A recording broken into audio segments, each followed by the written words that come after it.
Hello and welcome to the next lecture of our topic, that is value education course for first year students in environmental studies. I am Dr. Kranti Ozarkar from Department of Zoology, and I have already shared with you the first unit. We have already discussed the first part of unit 2, that is ecosystem and biodiversity, in which I have started with unit 2.3.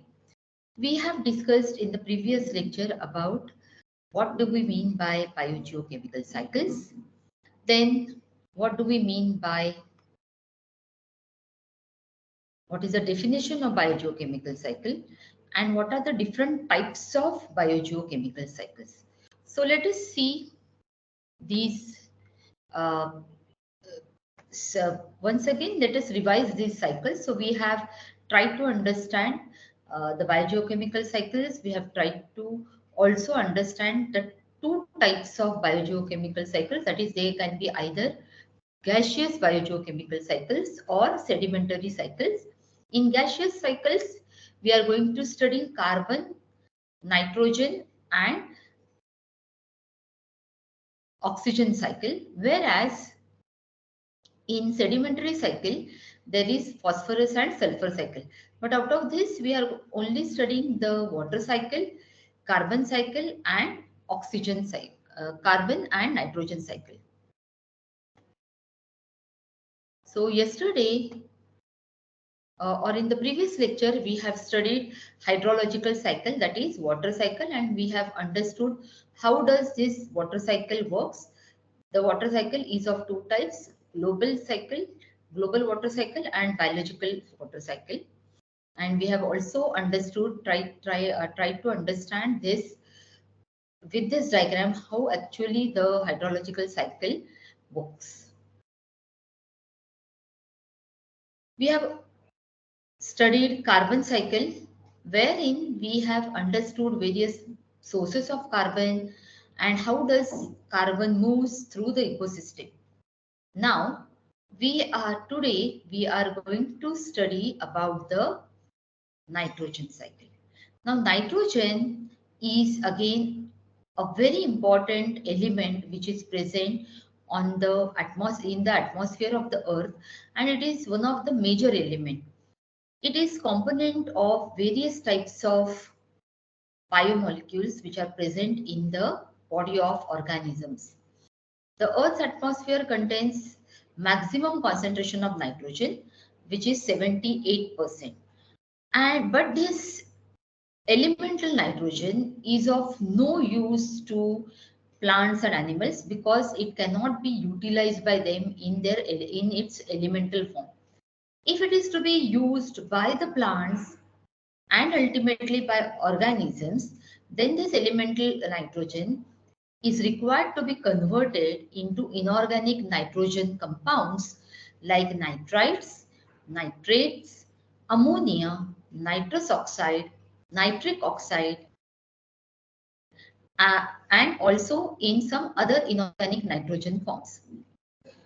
This conversion of elemental nitrogen into various types of inorganic nitrogen compounds, it is carried out by various types of bacteria and certain other microorganisms. And this nitrogen cycle is a process by which nitrogen is converted in its various chemical forms by biological and physical processes.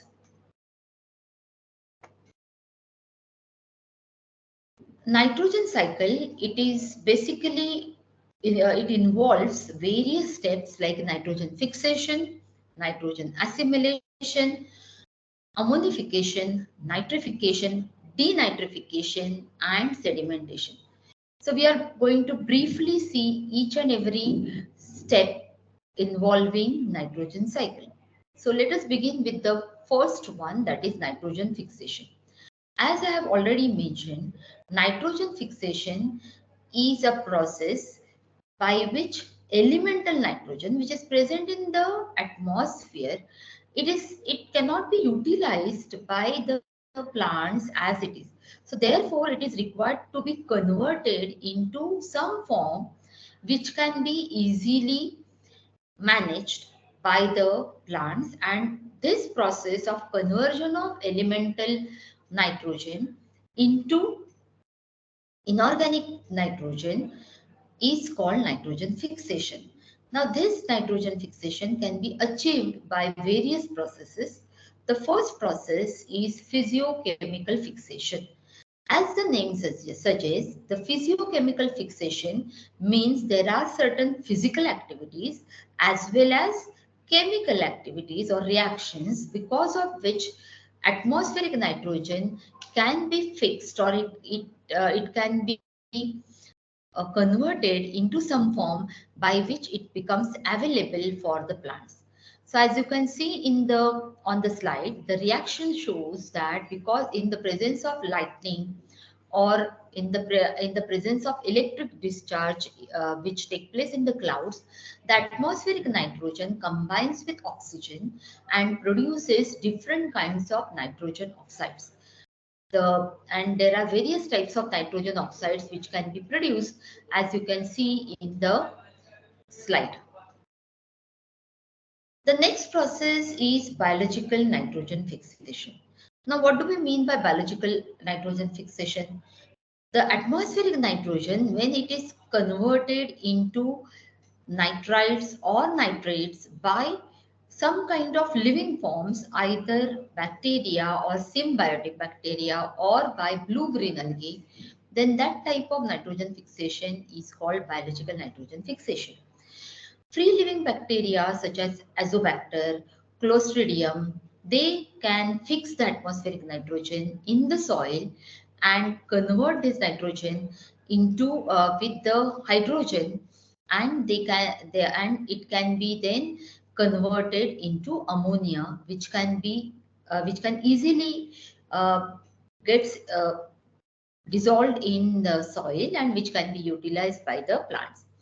The symbiotic bacteria like Rhizobium, which live in the root nodules of leguminous plants, can also fix the atmospheric nitrogen, and that can be utilized by the plants very easily.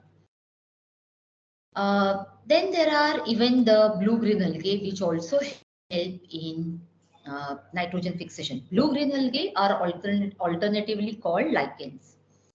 The next type is of nitrogen fixation is industrial nitrogen fixation, which is done in the presence of tremendous pressure and at a temperature of 600 degrees centigrade with the help of ion catalyst, and such type of nitrogen cylinders are produced.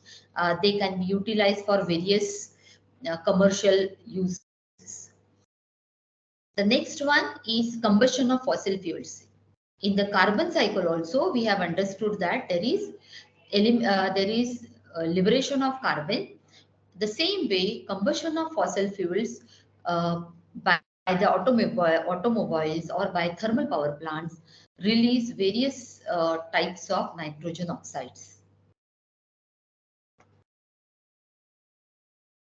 The second type of important step in the nitrogen cycle is nitrogen assimilation. So the first part was nitrogen fixation, which we have understood, by which the atmospheric free nitrogen is converted into some form which can be utilized by biotic components of the atmosphere of the uh, of the earth. So the next one is nitrogen assimilation. What do we mean by nitrogen assimilation? Inorganic nitrogen in the form of nitrites, nitrates, and ammonia, they can be taken up by plants from soil, and plants utilize these inorganic nitrogenous compounds to produce various types of organic nitrogenous compounds like amino acids, proteins, enzymes, nucleic acids, and various other components. Animals, they are dependent on the plants for their food, and when they consume plants, they also get the nitrogenous organic compounds. The next step in the nitrogen cycle is ammonification.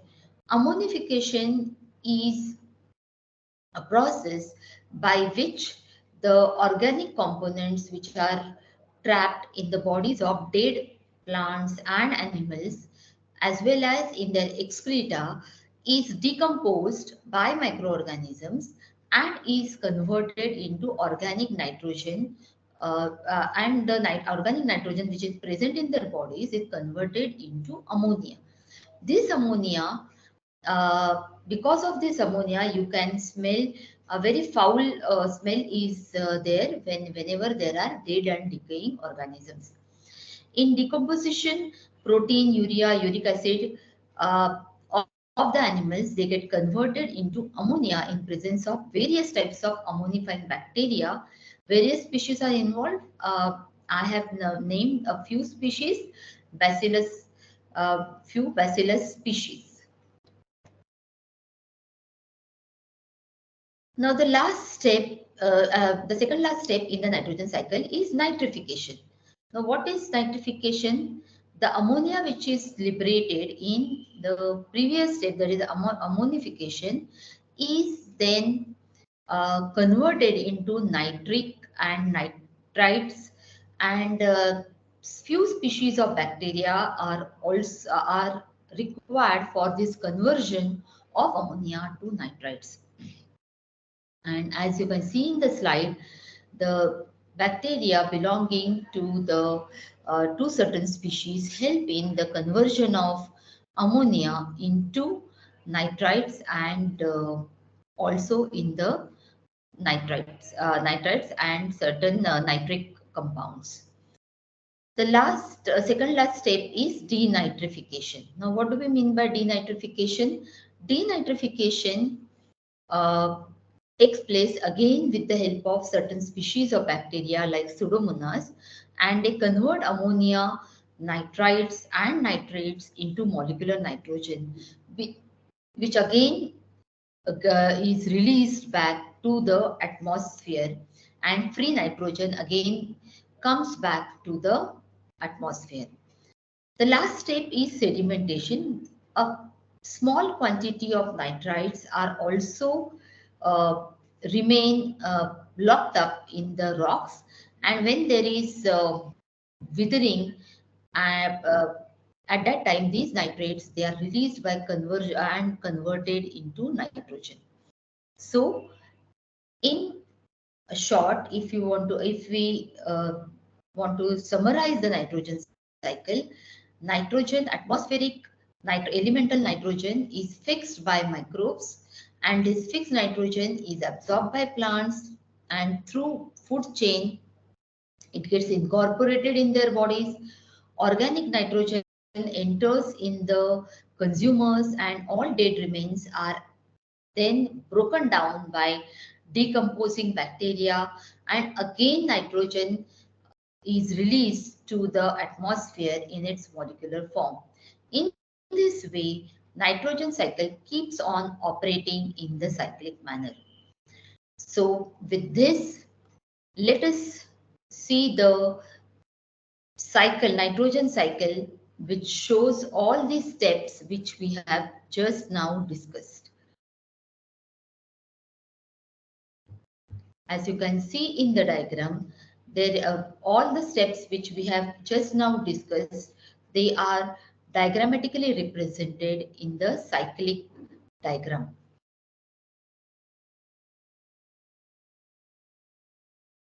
With this, we have finished with Unit 2.3 of your value education course, and I will be starting with Unit 2.4. That is 2.3 is finished. 2.4 I will start in the next lecture, that is biodiversity, its types, threats, and the methods of conservation of biodiversity. Thank you, and I will see you in the next lecture.